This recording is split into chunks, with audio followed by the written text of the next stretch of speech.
السلام علیکم ورحمۃ اللہ وبرکاتہ۔ الحمد للہ رب العالمین والعاقبۃ للمتقین وعلی آلہ الطیبین الطاہرین واصحابہ المرسلین الاکرمین الافضلین والتابعین ومن تبعہم بإحسان الی یوم الدین، اما بعد۔ قال اللہ تبارک وتعالی فی کتابہ الکریم: اعوذ باللہ من الشیطان الرجیم، بسم اللہ الرحمن الرحیم۔ ما کان محمد ابا احد من رجالکم ولکن رسول اللہ وخاتم النبیین۔ صدق اللہ العلی العظیم۔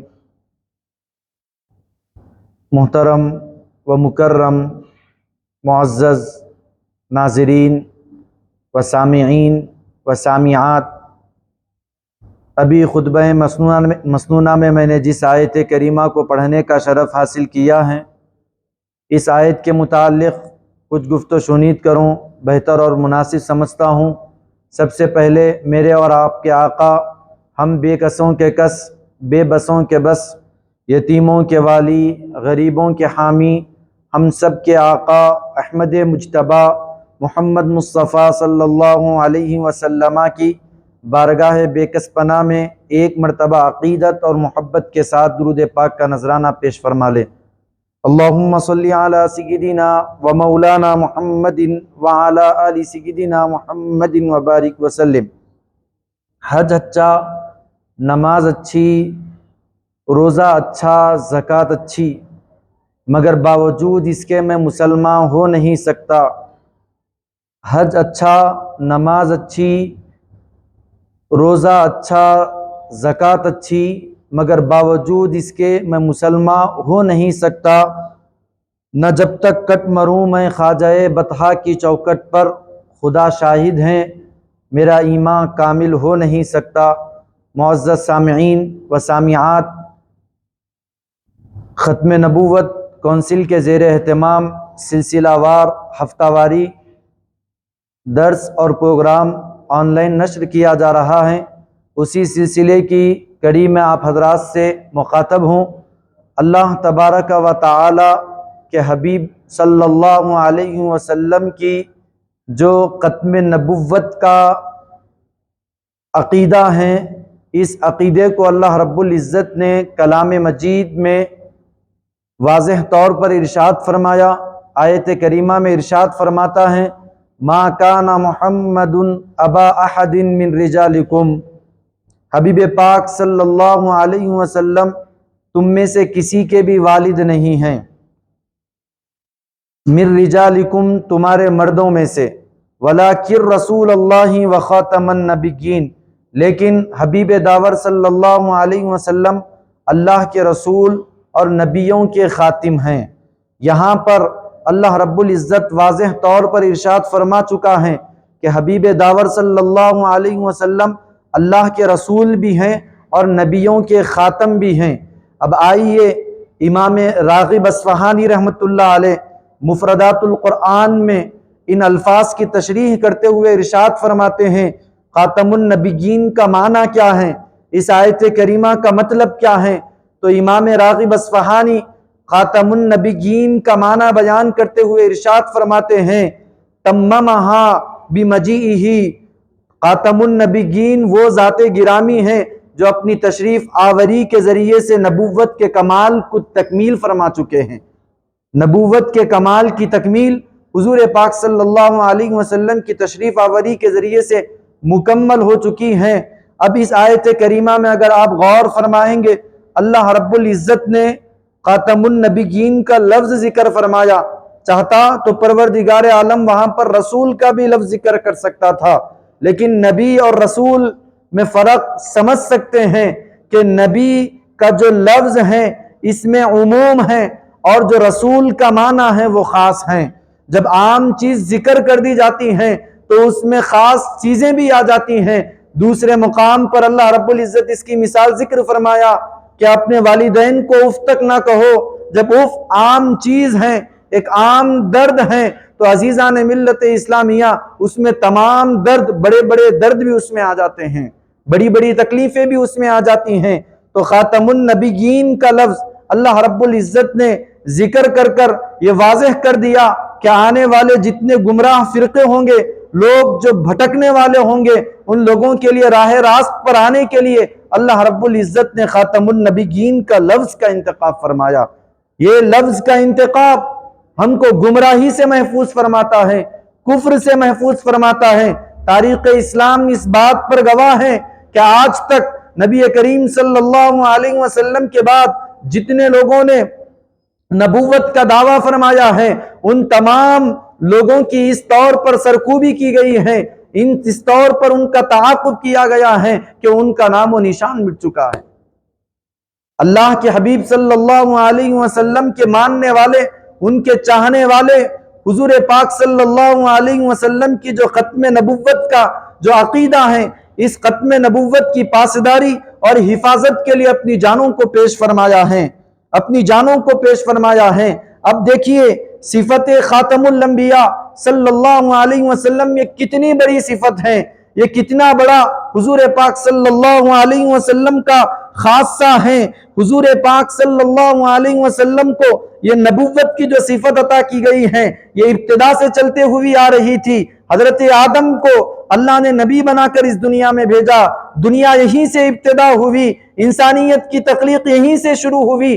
اللہ رب العزت رسولان اعظام نبیوں کو بھیجنے کا سلسلہ یہیں پر شروع فرمایا، لیکن جب ختم کی باری آئی، جیسا کہ آپ لوگ جانتے ہیں کہ کسی بھی چیز کا عروج، کسی بھی چیز کا کمال انتہا تک پہنچنے کے لیے بتدریج پہنچتا ہے، درجہ بدرجہ پہنچتا ہے، انتہائی ایک منزل سے دوسرے منزل سے ہوتے ہوئے پہنچتا ہے۔ تو جو نبیوں کا جو خاصہ ہے، نبیوں کی جو صفت ہے، اس کو بھیجنے کا اللہ رب العزت کا جو تسلسل تھا، تسلسل حضرت آدم سے شروع ہوا، اختتام نبی اکرم صلی اللہ علیہ وسلم پر مکمل ہو چکا۔ اس بات پر قرآن کریم کی یہ آیت کریمہ بھی دلیل ہے، الَّيَوْمَ أَكْمَلْتُ لَكُمْ وَأَتْمَمْتُ عَلَيْكُمْ نِعْمَتِي وَرَضِيتُ لَكُمُ الْإِسْلَامَ دِينًا۔ ایسی بڑی آیت کریمہ اللہ رب العزت نے امت محمدیہ صلی اللہ علیہ وسلم کے نصیب میں عطا فرمائی۔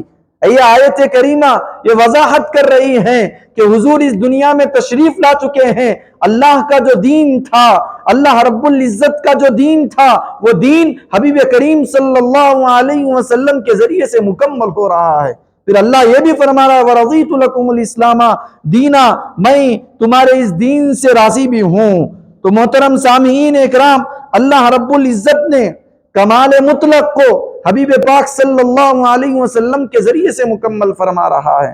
اب اس کے بعد جس طرح کعبہ کے بعد کوئی دوسرے کعبے کو اگر کوئی تجویز کرے گا تو وہ ضرور کافر ہو جائے گا، دین مکمل ہو چکا ہے۔ اب اس دین کے بعد اگر کوئی دوسرا دین پیش کرے گا، 5 نمازوں کے بجائے کوئی 6 نمازیں پیش کرے یا کم کر کر کوئی 3 نمازیں پیش کرتا ہے، ضرور ہر کلمہ پڑھنے والا یہ کہے گا وہ کافر ہو چکا ہے، وہ دین سے نکل چکا ہے۔ اسی طریقے سے اور کعبے کو اگر کوئی تجویز کرے، کوئی اور کعبہ بنائے، تو وہاں پر بھی یہی کہا جائے گا کہ اس نے کفر کیا ہے، دین سے پھر گیا ہے۔ کتاب بھی نازل ہو چکی ہے، اب اس کے بعد کوئی کتاب آنے والی نہیں ہے۔ اس کتاب کے بعد اگر کوئی نئی کتاب کا دعویٰ کرے تو وہ بھی کافر ہو جائے گا، دین سے نکل جائے گا۔ اسی طریقے سے اب اس نبی کے بعد، حبیب داور صلی اللہ علیہ وسلم کے بعد کوئی نبی ہو نہیں سکتا، جو بھی آئے گا جھوٹا رہے گا، کذاب رہے گا، وہ کافر ہو جائے گا اور وہ ملحد ہو جائے گا، وہ مرتد ہو جائے گا۔ اگر اسلامی حکومت ہو تو عزیزان ملت اسلام میں اس کا حکم یہی رہے گا کہ اس کا سر قلم کر دیا جائے، اس کا سر قلم کر دیا جائے۔ یہ آیت کریمہ اسی بات پر دلیل ہے کہ دین اسلام مکمل ہو چکا ہے، حبیب داور صلی اللہ علیہ وسلم کی تشریف آوری ہو چکی ہے۔ اب اس کے بعد کوئی شخص نبوت کا دعویٰ نہیں کر سکتا، نبوت کا دعویٰ کرنے والا کافر ہو جائے گا۔ اسی طریقے سے نبی کریم صلی اللہ علیہ وسلم کی تشریف آوری سے پہلے حضرت عیسیٰ علیہ السلام نے بھی بشارت دے دی، کیونکہ یہ جو نبی آنے والے ہیں قرآن ہی کی آیات کریمہ ہیں جس پر ہمارا ایمان ہے۔ یہ آیت کریمہ بھی حضرت عیسیٰ علیہ السلام کا ذکر اللہ رب العزت کلام مجید میں ارشاد فرماتا ہے وَمُبَشِّرًا بِرَسُولٍ يَأْتِي مِن بَعْدِهِ اسْمُهُ احمد۔ یہ بنی اسرائیل کو حضرت صلی اللہ علیہ وسلم کی تشریف لانے کی بشارت سنائی گئی قرآن کریم میں۔ سورہ صف پارہ نمبر 28 میں اس کا ذکر کیا گیا ہے کہ اللہ تبارک و تعالی یہ آیت کریمہ میں ارشاد فرماتا ہے کہ حضرت عیسیٰ علیہ السلام نے فرمایا کہ میں بشارت دینے والا ہوں ایک نبی کی جن کا نام نامی اسم گرامی احمد ہوگا۔ خود حضور پاک صلی اللہ علیہ وسلم کے اسماء مبارکہ میں آپ کا نام مبارک حامد بھی ہیں، محمود بھی ہیں اور احمد بھی ہیں۔ حضور پاک صلی اللہ علیہ وسلم نے باضابطہ ارشاد فرمایا کہ میں دعائے ابراہیمی اور نوید مسیحا ہوں، نوید مسیحا ہوں۔ اس طرح کئی آیات کریمہ اور ایک آیت کریمہ میں اللہ رب العزت ارشاد فرما رہا ہے یا ایھا الناس انی رسول اللہ الیکم جمیعا، اے لوگوں میں تم سب کی طرف رسول اللہ، میں تم سب کی طرف اللہ کا رسول بنا کر تشریف لا چکا ہوں۔ قیامت تک جتنی قومیں آنے والی ہیں ان تمام قوموں کی طرف ایک ہی رسول ہے، وہ ہے حبیب داور صلی اللہ علیہ وسلم۔ یعنی جیسے پہلے علاقے محلوں کے لیے ایک باضابطہ شہر کے لیے نبی آتے تھے، اب میں آخری نبی ہوں جمیعاً کا لفظ بتلا رہا ہے کہ اب قیامت تک ساری قوم کے لیے، ساری کائنات کے لیے اگر کوئی رسول ہوگا تو میں حبیب داور محمد عربی صلی اللہ علیہ وسلم ہی نبی رہوں گا۔ تو حبیب داور صلی اللہ علیہ وسلم کی نبوت کی خاتمیت کی دلیل یہ بھی ایک آیت کریمہ انی رسول اللہ علیکم جمیعا، میں تمہاری طرف اللہ کا رسول بنا کر بھیجا گیا ہوں تم سب کی طرف۔ تو اسی طریقے سے اور ایک دلیل آپ سن لیجئے جس آیت کریمہ میں اللہ رب العزت ارشاد فرما رہا ہے والذین یؤمنون بما انزل الیک وما انزل من قبلک، اور جو لوگ ایمان لاتے ہیں اس چیز پر جو کچھ آپ پر نازل کیا گیا، وما انزل من قبلک، اور جو آپ سے پہلے نازل کیا گیا۔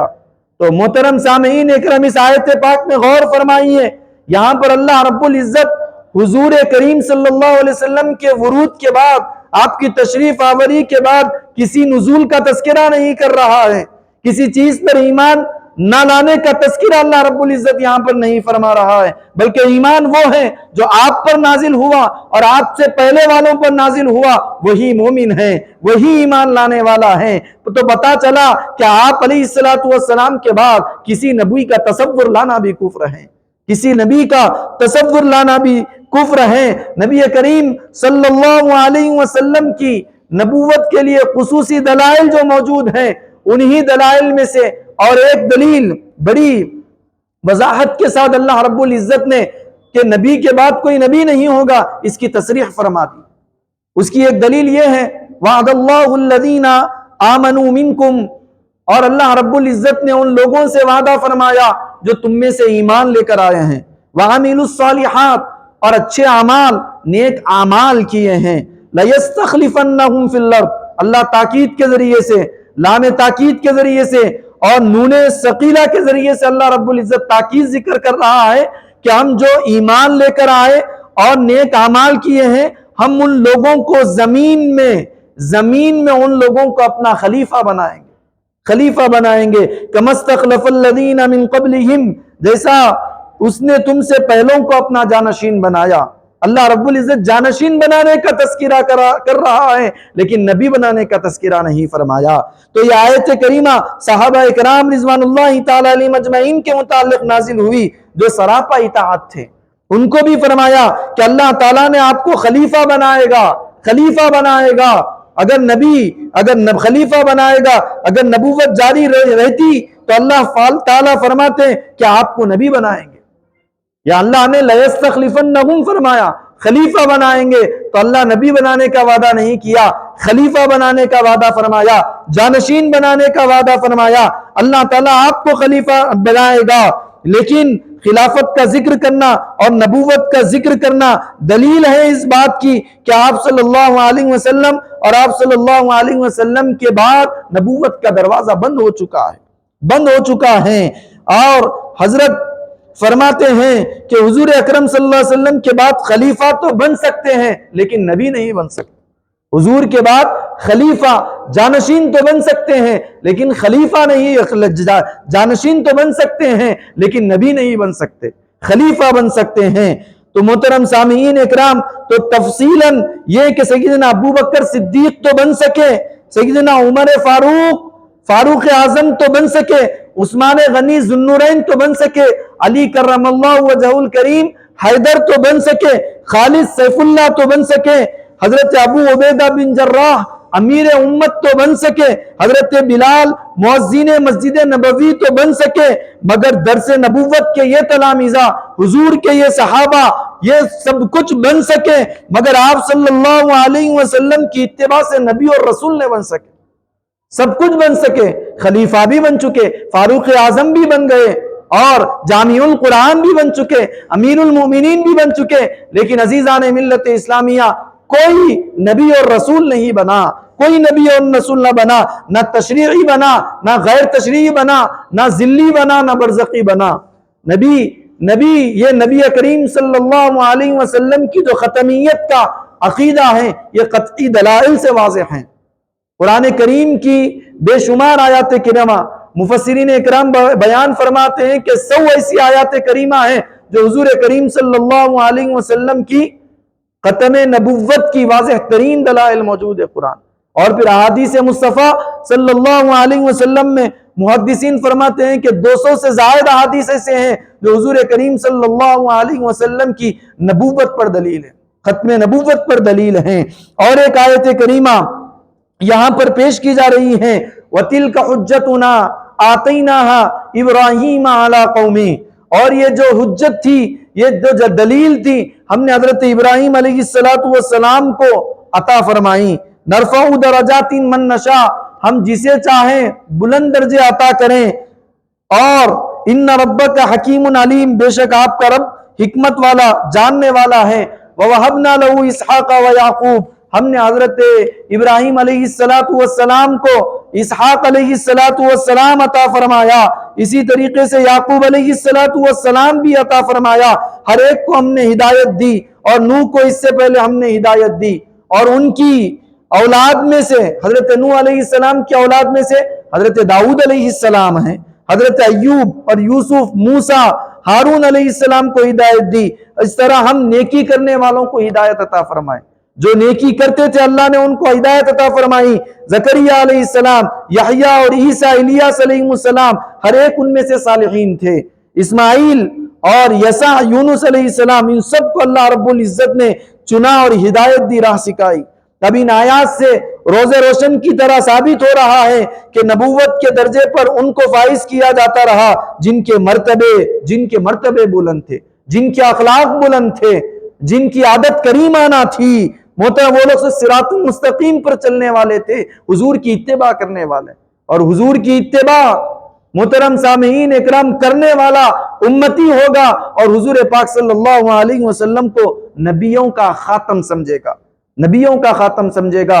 تو ایسے کئی دلائل جس میں نبی کریم صلی اللہ علیہ وسلم نے بھی پیشن گوئی ارشاد فرمائی، جس میں نبی کریم صلی اللہ علیہ وسلم نے ارشاد فرمایا سَيَكُونُ فِي أُمَّتِي 30 كَذَّابُونَ، میری امت میں 30 ایسے لوگ رہیں گے میرے جانے کے بعد جو نبوت کا دعویٰ کریں گے، نبوت کا دعویٰ کریں گے۔ هُوَ يَزْعُمُ أَنَّهُ نَبِيٌّ، لیکن حضور اکرم صلی اللہ علیہ وسلم نے فرمایا وہ خود کو نبی ہونے کا دعویٰ کرتا رہے گا، لیکن اے میرے چاہنے والوں، اے میرے کلمہ پڑھنے والوں، اس بات کی تصدیق کر لو کہ میرے بعد کوئی نبی آنے والا نہیں، لا نبی بعدی۔ حضور نے بڑی صراحت کے ساتھ حدیث مبارکہ میں یہ ارشاد فرما دیا کہ لا نبی بعدی۔ پھر ایک اور حدیث مبارک میں یہ بھی موجود ہے کہ نبی کریم صلی اللہ علیہ وسلم نے فرمایا کہ میرے بعد اگر کوئی نبی ہوتا تو عمر ہوتا۔ تو محترم صاحب، اس سے پتہ چل رہا ہے کہ حضور کے بعد کوئی نبی نہیں ہے۔ تو یہ سارے واقعات پھر اب ان ختم نبوت کے جو کوئی منکر ہوگا، منکرین کے لیے کس طرح سرکوبی کرنا ہے، حضرات صحابہ اکرام رضوان اللہ تعالی مجمعین نے کس طرح سرکوبی کی، ہم اس کا اندازہ لگا سکتے ہیں۔ حضور ہی کے زمانے میں یمن میں ایک اسود انسی نامی شخص نبوت کا دعویٰ کر چکا تھا۔ نبی کریم صلی اللہ علیہ وسلم ابھی ظاہری زندگی گزار رہے ہیں، ایسے وقت میں یمن میں اسود انسی نامی شخص نے نبوت کا دعویٰ کر دیا. حضور اکرم صلی اللہ علیہ وسلم کے جانثاروں نے اسود انسی کا جو انجام فرمایا ہے، حبیب کریم صلی اللہ علیہ وسلم دیکھیں جو لوگ منکرین نبوت کا تعاقب کرتے ہیں، ان کے پیچھے رہتے ہیں، ان کو صفحہ ہستی سے مٹاتے ہیں، ان کے لیے کس قدر بڑی خوشخبری کی بات سنائی ہے. نبی کریم صلی اللہ علیہ وسلم کا زمانہ ہے، اسود انسی نے نبوت کا دعویٰ فرما دیا. تو فرمانے کے بعد نبوت کا دعویٰ جب کیا تو محترم اسی کے خاندان میں سے ایک صحابی رسول جس کا نام حضرت فیروز دیلمی ہے، فیروز دیلمی رضی اللہ تعالی عنہ نے اس بدبخت کو اسود انسی کو واصل جہنم فرما دیا. نبی کریم صلی اللہ علیہ وسلم غیب کا علم رکھنے والے ہیں. میرے نبی مدینہ منورہ میں موجود ہیں اور یمن میں بدبخت غساق کا اور جو منکرین جو ختم نبوت کا دعوے دار تھا، ختم نبوت کا جو دعوے دار تھا دیلمی نے، فیروز دیلمی نے اسے واصل جہنم کر دیا. تو نبی کریم صلی اللہ علیہ وسلم صحابہ کے درمیان مرض وصال میں فرما رہے ہیں فاز فیروز کامیاب ہو چکا ہے. تو اپنی زندگی اگر کامیاب بنانا چاہتے ہو تو محترم سامعین اکرام ختم نبوت کے پہرے دار بن جاؤ. ختم نبوت کے پہرے دار پاسداری کرنے میں بندوں کی نجات ہے. حضرت امام اعظم ابو حنیفہ رضی اللہ تعالیٰ عنہ سے پوچھا گیا کہ ختم نبوت پر اگر کوئی نبوت کا دعویٰ کرتا ہے اور ایسے شخص سے اگر دلیل پوچھا جائے تو اس کا حکم کیا ہے؟ تو امام اعظم ابو حنیفہ رحمۃ اللہ علیہ نے جواب دیا کہ جو کوئی نبوت کا دعویٰ کرے اور کوئی شخص اس سے نبوت کی دلیل پوچھتا ہے تو وہ بھی کافر ہو جاتا ہے، مرتد ہو جاتا ہے، اس طرح اسلام سے خارج ہو جاتا ہے. اگر وہ اسلامی حکومت ہوگی تو عزیزان ملت اسلامیہ اس کو تختے پر سولی پر لٹکا دیا جاتا ہے. تو یہ حکم ہے جو نبی کریم صلی اللہ علیہ وسلم کو نبی آخر الزمان نہ مانے. بندہ اگر حضور کو نبی آخر الزمان نہ مانتا ہے تو اس کی دنیا بھی برباد ہو جاتی ہے اور آخرت بھی برباد ہو جاتی ہے. کس طرح ہمارے بزرگوں نے، ہمارے صحابہ نے ختم نبوت کا جو عقیدہ ہے اس کی کس طرح پاسداری اور کس طرح اس کی حفاظت فرمائی ہے. آپ وہ واقعات جنگ یمامہ کے واقعے کو یاد کر سکتے ہیں. حضرت ابوبکر صدیق رضی اللہ تعالیٰ عنہ جیسے ہی جانشین بنے، خلیفہ بنے، فوراً حلف اٹھاتے ہی پتا چلا کہ ایک مقام پر مسیلمہ نامی کذاب شخص نے نبوت کا دعویٰ کر دیا ہے. تو اس کی سرکوبی کے لیے حضرت ابوبکر صدیق رضی اللہ تعالیٰ عنہ نے کئی صحابہ اکرام رضوان اللہ تعالی مجمعین کو روانہ کیا. کئی صحابہ اکرام، سامنے 40,000 کی فوج ہے، ہزاروں کی تعداد میں وہاں پر فوج موجود ہے اور یہاں پر صحابہ جا رہے ہیں سرکوبی کرنے کے لیے. تعداد میں وہ بڑھ کر ہیں لیکن نبی کے ختم نبوت کا عقیدے کا مسئلہ تھا تو سارے صحابہ سرکوبی کے لیے نکلے. اجلہ صحابہ اکرام، آپ کو معلوم ہونا چاہیے کہ اس جنگ یمامہ میں 1200 صحابہ اکرام شہید ہوئے، جس میں سے 700 حفاظ صحابہ اکرام تھے اور اس میں سے 12 صحابہ اکرام ایسے تھے جو بدری صحابہ تھے. ایسے اجلہ صحابہ اکرام، ایسے 1200 صحابہ اکرام ختم نبوت کے عقیدے کے تحفظ کے لیے اپنی جانوں کو قربان کر دیا. آپ کو معلوم ہونا چاہیے حضور پاک صلی اللہ علیہ وسلم کا جو مدنی دور ہے وہ 10 سالہ ہے. اس 10 سالہ عرصے میں تمام جو جنگیں ہوئی وہ 70 سے زائد کچھ ہیں، سرایا غزوہ تمام ملا کر. تو ان جنگوں میں مسلمان جو شہید ہوئے، صحابہ جو شہید ہوئے، صرف وہ 259، بس 260 300 کے اندر صحابہ شہید ہوئے. اتنی جنگیں لڑی گئی. یہاں پر جنگ یمامہ میں دیکھیں آپ 1200 صحابہ اکرام شہید ہو رہے ہیں اور پھر بدری صحابہ وہاں پر موجود ہیں، وہاں پر حفاظ صحابہ اکرام موجود ہیں. تو لیکن اس عقیدے کی حفاظت کے لیے صحابہ نے اپنی جانوں کا نذرانہ پیش فرما دیا کیونکہ ختم نبوت کی حفاظت ہی میں اللہ رب العزت کی بارگاہ میں درجے ہیں، اللہ رب العزت کی بارگاہ میں کامیابی ہیں. صحابہ نے اس طرح ختم نبوت کی حفاظت فرمائی ہے. حضرت عثمان غنی رضی اللہ تعالیٰ عنہ کے زمانے میں کوفہ میں عبداللہ ابن مسعود رضی اللہ، کس طرح ہمیں بھی، ہم حضور کے امتی ہیں، حضور پر ہم جان قربان کرنے والے ہیں، تو ہمیں بھی کس طرح ان بدبختوں کی سرکوبی کرنا چاہیے، ہم انہی مقدس ہستیوں سے سیکھ سکتے ہیں. عثمان غنی رضی اللہ تعالیٰ عنہ کے زمانے میں عبداللہ ابن مسعود رضی اللہ تعالیٰ عنہ کوفہ کے علاقے میں رہ رہے تھے. تو وہاں پر دیکھا کہ بعض ایسے لوگ ہیں جو مسیلمہ کذاب کو نبی ماننے والے. مسیلمہ کذاب کو نبی ماننے والے ہیں، تو حضرت ابوبکر، حضرت عثمان غنی رضی اللہ تعالیٰ عنہ کی طرف عبداللہ ابن مسعود نے خط لکھ کر حکم طلب فرمایا کہ یہاں پر مسیلمہ کو نبی ماننے والے ان کے ساتھ کیا سلوک کیا جائے۔ تو عثمان غنی رضی اللہ تعالیٰ عنہ کا عقیدہ دیکھیے، لکھتے ہیں کہ ان کے سامنے سب سے پہلے لا الہ الا اللہ محمد الرسول اللہ صلی اللہ علیہ وسلم کی گواہی طلب کریں، اور اس کے بعد مسیلمہ کذاب کو جھوٹا، کذاب، دعوے دار ٹھہرائے۔ اگر وہ ان دونوں کی تصدیق کر لیتا ہے، گواہی دے لیتا ہے، اور مسیلمہ کذاب کو جھوٹا سمجھتا ہے تو اس کو چھوڑ دیا جائے۔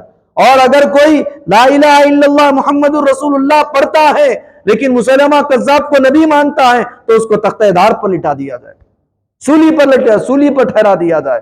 تو محترم سامعین اکرام، عبداللہ ابن مسعود رضی اللہ تعالی عنہ نے جو لوگ نبی کریم صلی اللہ علیہ وسلم کو نبی آخر الزماں مانے ان کو چھوڑ دیے، اور جن لوگوں نے نہیں مانا ان کو تختہ دار پر لٹا دیا۔ تو یہ سرکوبی ہمارے صحابہ اللہ کے حبیب صلی اللہ علیہ وسلم کے جانصاف اس طرح محترم سامعین اکرام ختم نبوت کے منکرین کا تعاقب کیا کرتے تھے، ان کی اس طرح سرکوبی کیا کرتے تھے۔ اور حضرت صحابی رسول حضرت سمامہ کا عقیدہ سنیے آپ، سمامہ بن اسال رضی اللہ تعالی عنہ نبوت کے جھوٹے دعوے دار مسیلمہ کذاب سے اس قدر نفرت کیا کرتے تھے۔ ان جھوٹے مدعیان نبوت سے کس قدر ہمیں نفرت کرنا چاہیے، سمامہ بن اسال سے سیکھیے کس طرح نفرت کرتے ہیں۔ فرماتے ہیں کہ جب کوئی آپ رضی اللہ تعالی عنہ کے سامنے مسیلمہ کذاب کا نام لیا جاتا تو فل نفرت کیا کرتے اور اپنے چہرے کو پھیر لیا کرتے، جسم پر لرزہ طاری ہو جاتا، رونگٹے کھڑے ہو جاتے۔ آپ نے ایک مرتبہ مسلمانوں سے خطاب کرتے ہوئے تاریخی جملے ادا فرمائے، وہ تاریخی جملے دلوں پر رقم کرنے کے قابل ہیں۔ فرماتے ہیں کہ محمد الرسول اللہ صلی اللہ علیہ وسلم کے ساتھ نہ تو کوئی اور نبی ہے نہ ان کے بعد کوئی نبی ہے، نہ ان کے ساتھ کوئی اور نبی ہے نہ ان کے بعد کوئی اور نبی ہو سکتا ہے۔ جس طرح حضرت موسیٰ علیہ السلام کے زمانے میں حضرت ہارون علیہ السلام تھے، اس طرح نبی آخر الزمان صلی اللہ علیہ وسلم کے ساتھ نہ کوئی نبی جڑا ہوا ہے نہ اس کے بعد کوئی نبی ہو سکتا ہے۔